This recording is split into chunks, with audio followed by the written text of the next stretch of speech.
ወገርያ ወፈላጉ ኩሉ አዕጽምትየ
ቀናሁኒ እደዊ ወእገሪ ወወድቁ ኩሎ አጽምትየ እጄን እግሬን ቸነከሩኝ፣ አጥንቶቼም ሁሉ ቆጠሩ። እነሱስ አውቀው ተረድተው ቸል አሉኝ።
በስመ አብ ወወልድ ወመንፈስ ቅዱስ አሐዱ አምላክ አሜን።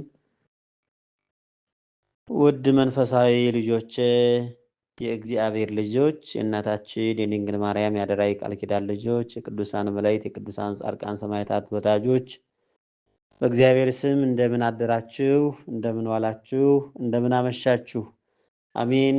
የፍቅር ባለቤት አምላካችን መድኃኒታችን ኢየሱስ ክርስቶስ ለዚህ ሰዓት ለዚህ ዕለት ደርሰን እንድናመሰግነው የፈቀደልን በድጋሚ ስሙ ለዘላለም የተመሰገነ ይሁን። ብዙዎች ለዚህ ቀን እንደርሳለን ሲሉ ሳይደርሱ የቀሩ አሉና ያረፉትን ነፍሳቸውን ይማረልን። በአልጋ ቁራኛ ያሉ የታመሙ ወገኖቻችንን ሁሉ በምሕረቱ ይጎብኝልን።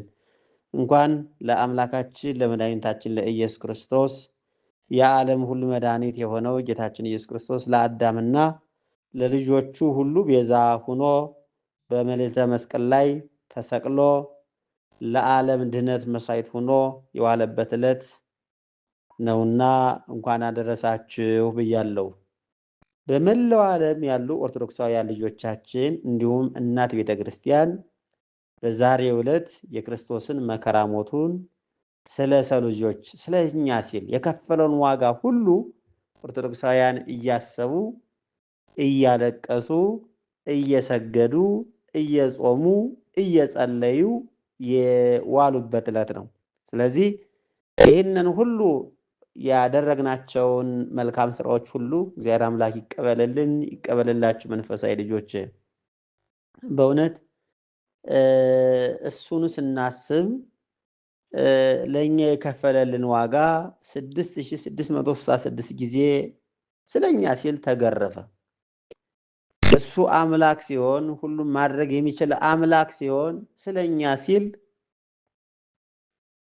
በካህናት በጸሐፍት በፈሪሳውያን ተንገላታ፣ በአይሁድ ተንገላታ። ዓለምን የፈጠረ አምላክ ለአዳም የሕይወት እስትንፋስ እፍ ብሎ የፈጠረ አምላክ በፈጠራቸው በሰው ልጆች እሱ ክርስቶስ ተንገላታ። ይህን ሁሉ ዋጋ የከፈለው ግን ለኛ ነው። ኦርቶዶክሳውያን ልጆቻችን ያ የተዘጋው ገነት ለመክፈት አምላካችን መድኃኒታችን ኢየሱስ ክርስቶስ ራሱን ዝቅ አድርጎ መጣ ይለናል። እኛን ዝቅ ያልነውን ከፍ ለማድረግ ራሱን ዝቅ አድርጎ መጣ። ስለኛ ሲል 33 ዓመት ከ3 ወር ወንጌልን ካስተማረ በኋላ ስለኛ ሲል እኛ ባጠፋነው ጥፋት እኛ በበደልነው በደል እሱ ተንገላታ፣ እሱ ቆሰለልን። የመጨረሻውን እስከ መቃብር ድረስ ወደደን። እነሆ ስለናንተ የሚፈስ ስጋዬ የሚፈስ ደሜ ነው የሚቆረስ ስጋዬ ነው ብሎ ሰጠን። ስለዚህ ክርስቶስ የወደደን እኔና እናንተን እስከ መቃብር ነው። እናንተ በዚህ ምድር ላይ ስትኖሩ እርስ በራሳችሁ ተዋደዱ ሲለን ነው። ወንድሞቻችሁን እስከ መቃብር ውደዷቸው ሲለን ነው ኦርቶዶክሳውያን ልጆቻችን። እና ይህን ዕለት ስናስብ እጹብ ድንቅ ነው፣ እጹብ ድንቅ ነው በእውነት እሱ ስለኛ ሲል ስለ ሰው ልጆች ለዓለም ድነት መስዋዕት ሆኖልናል። ተሰቅሎ የዋለበት ዕለት ነው። በየዓመቱ እናት ቤተክርስቲያን ይህንን እያሰበች ትውላለች ማለት ነው። ይህን የሚያስገነዝበን ከስቅለተ ክርስቶስ በፊት ማንም ሰው ሲያጠፋ በመስቀል ላይ ተሰቅሎ እንዲሞት ይደረግ ነበር። በተለይ በሮማውያንና በፈሪሳውያን ሕግ መስቀል የወንጀለኞች መቅጫ ነበረ። በዚህ ዕለት ግን ታሪክን የሚቀይር ነገርን የሚገለብጠው አምላክ የወንጀለኞች መቅጫ ምልክት የነበረውን መስቀል በደሙ ቀድሶ የምህረት ምልክት አድርጎልናል። ለማን? ለኛ ለሰው ልጆች ማለት ነው። የሕይወት አርአያ የዲያብሎስ ድል መንሻ አድርጎ ሰጥቶናል። የቤተ ክርስቲያናችን ጌጥ የገዳማት ዘውድ አድርጎ ሰጥቶናል ማለት ነው። በዚህም ዕለት ጌታ ሁሉ ተፈጸመ ብሎ ቅድስ ነፍሱን ከቅድስ ሥጋው በራሱ ፈቃድ ከለየ በኋላ አምላክነቱን ለመግለጽ ተአምራት አሳይቷል። ፀሐይም ጨለመች፣ ጨረቃ ደም ሆናለች፣ ከዋክብት ረግፈዋል፣ የቤተ መቅደሱ መጋረጃ ከላይ እስከታች ተቀዷል፣ ምድር ተናውጣለች፣ ተንቀጥቅጣለች፣ መቃብሮች ተከፍተዋል፣ ሙታን ተነስተዋል። ኦርቶዶክሳውያን ልጆቻችን እና እንኳን አደረሳችሁ ብያለሁ። እንግዲህ ክርስቲያን የሆነ ሁሉ የክርስቶስን 13 ሕማማተ መስቀል እያሰበ ስለኛ የከፈለልንን ዋጋ በማሰብ ዛሬ ምግብ በልቶ ነገን በማክፈል ብርሃነ ትንሣኤውን እንቀበላለን ማለት ነው። እንግዲህ ለባይታውያኑ ስራ ለማይሰሩ ወዲያ ወዲህ ለማይሉ ከዛሬ ከሐሙስ በልተው ዛሬን ሁሉ ጨምረው የሚያከፍሉ አባቶቻችን አሉ። ትልልቅ ሰዎች በየገዳማቱ ያሉ። ምናልባት በስራ ወዲያ ወዲህ የምትሉ ልጆቻችን ግን ይህን ሁሉ ማድረግ አትችሉም። ስለዚህ ጾም አንዱ ስጋን ማድከም የስጋ ፍላጎትን ማድቀቅ ስለሆነ ነገ ግን አክፍለን ወይም አክፍላችሁ ብርሃነ ትንሣኤውን ብትቀበሉ ብንቀበል እንባረካለን፣ ትባረካላችሁ ማለት ነው ኦርቶዶክሳውያን ልጆቻችን። ስለዚህ ክርስቲያን የሆነ ሁሉ ብርሃነ ትንሣኤውን ሲያከብር ካጣው ከወንድሙ ጋር ሆኖ ማክበር አለበት። ካጣችው ከተቸገረችው ከእህቷ ጋር ሆና ማክበር አለባት። ብርሃነ ትንሣኤውን ስናከብር እግዚአብሔር ከኛ ጋር ሁሌም እንዲሆን ከፈለግንን ሁለመናችንን አእምሯችንን ሰብስበን ከድሃዎች ከምስኪኖች ጋር ስናከብር እግዚአብሔር ይባርከናል ማለት ነው። አንዳንድ ሰዎች እንዳለመታደል ሆኖ ከተገደፈ በኋላ ወይም ብርሃነ ትንሣኤውን ካከበርን በኋላ ከመጠን በላይ ከአቅም በላይ የስጋ ፍላጎታቸውን ወይም 24 ሰዓት የሚበሉ ሰዎች አሉ። አንዳንዶች እንደውም ጸሎት ሁሉ የሚያቋርጡ አሉ። እሱ ሁሉ ትክክል አይደለም። ብርሃነ ትንሣኤው ሲደርስ እንማማራለን።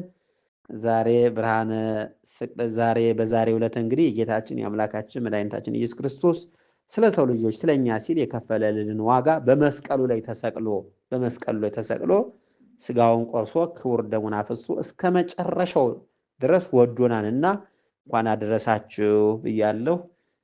እንኳን ለብርሃነ ትንሣኤው በሰላም ሁላችን ያደርሰን። እግዚአብሔር ከእናንተ ጋር ይሁን። እግዚአብሔር ይባርካችሁ። እንበለ ደዌ ወሕማም ንነጻማ ወድካም አመ ከመ አምጽሐኒ አብጽሕክሙ እስከ ዕለተ ትንሣኤሁ በፍስሐ ወበሰላም። አቡነ ዘበሰማያት። እግዚአብሔር ይባርካችሁ ልጆች።